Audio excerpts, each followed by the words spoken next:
Yo, peace. This is Lasha in the guard. Yo, check it out. This is gonna be a reaction video to some of the shit that Diddy been into this year. First of all, I want to touch on the little girl that he adopted and a whole bunch of other weird shit that Diddy had going on this year. So check this shit out. This is a reaction video. Y'all get in the comments and y'all tell me what y'all think about the shit that Diddy did in this video.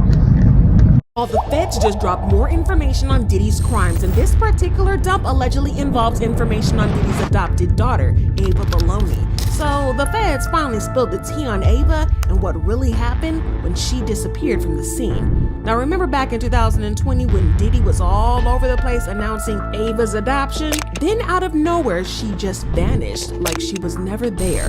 Well, turns out that there's a whole lot more to the story, and it looks like Diddy might have been mixed up in some very horrible business with Ava. But get this, people are saying that the raid by Homeland Security might have had a lot to do with Ava. A big chunk of Diddy's federal indictment allegedly centers around her. And y'all won't believe the wild claims about what Diddy supposedly did, because this will shock you to your core. Alright y'all, hold on to your seats, because this Diddy drama is just spiraling into the most horrible stuff in history.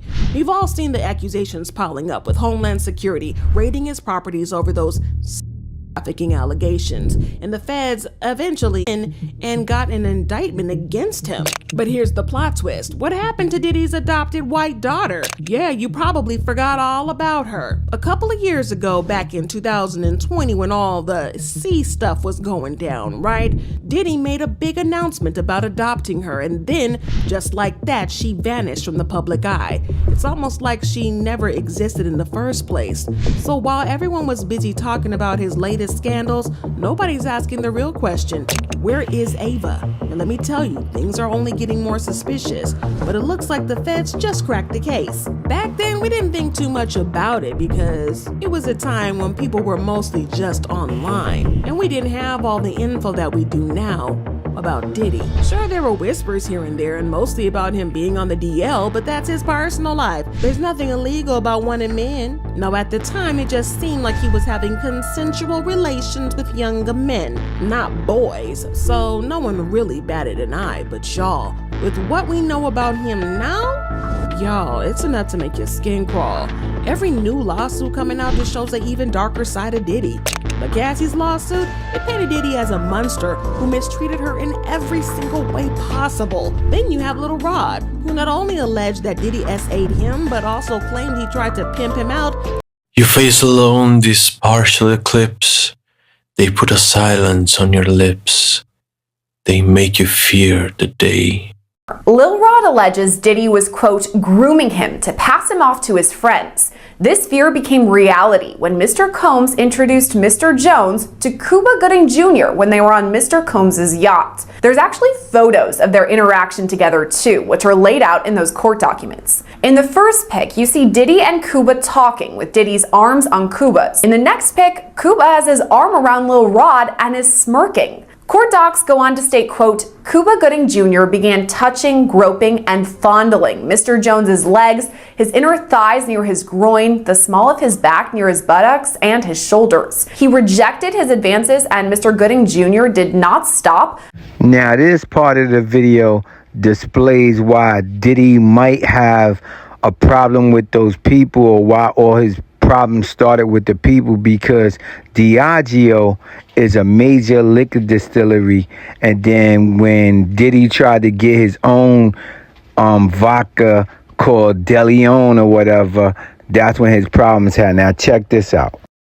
Allegedly, one night when a Diddy freak-off ran out of De Leon, and the next morning his assistant called and said, the money running low, the De Leon sales aren't there, you might have to buy baby oil by the boat, we gotta save some money. That's when Diddy knew something ain't right. So him and his assistant hopped out of bed and flew straight to Mexico to see what's going on. When they arrived, they looked everywhere for agave plants at his De Leon farm. See, agave plants is what's needed to create tequila, and there's no agave, there's no De Leon. So when he asked one of the locals, where's his De Leon farm at, they pointed and said, my friend. That's when Diddy knew he had a problem with the parent company to his liquors, Diageo.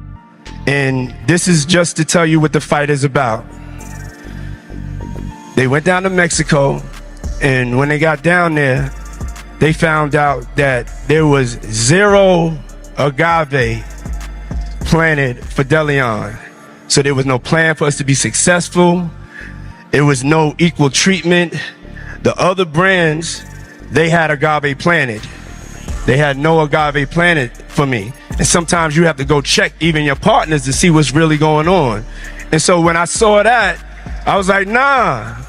But I don't think they was really tripping about Diddy finding out that was playing hide and seek with his distribution. I think when they heard this right here, they felt threatened and said it's time to put him under. Nobody is coming to save us. No one is coming to save us.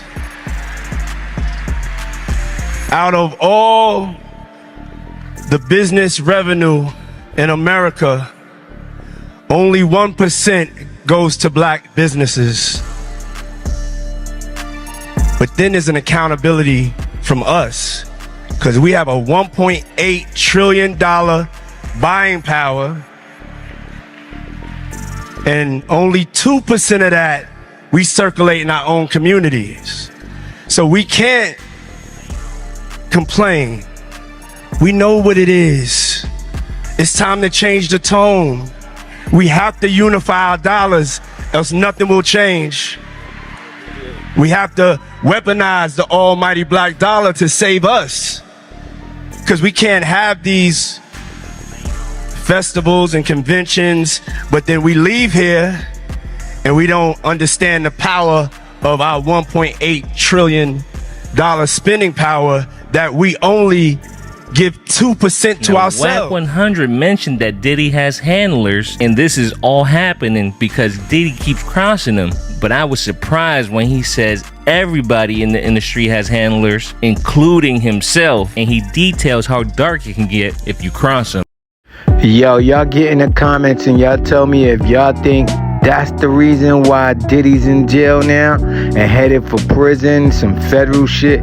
But yo, check it out. Get in the comments and y'all tell me what y'all think. But either way, Diddy's in there definitely thinking. He's sitting hard and he's thinking. Yo, if you're not subscribed, subscribe to the channel KEEPLO. Tap in with the channel. It's KEEPLO. You never tell, they'll never know. It's the best kept secret. You hear me? Yo, check this out. This is Lashin the God. If you don't know me, I do videos on street legends. I drop knowledge that'll help you elevate your life, and I also drop knowledge for the God, the earth, and the babies. Y'all tap into the channel. Hit the notification bell. Make sure you notify when I drop more content, and give this video a thumbs up. Y'all stay focused.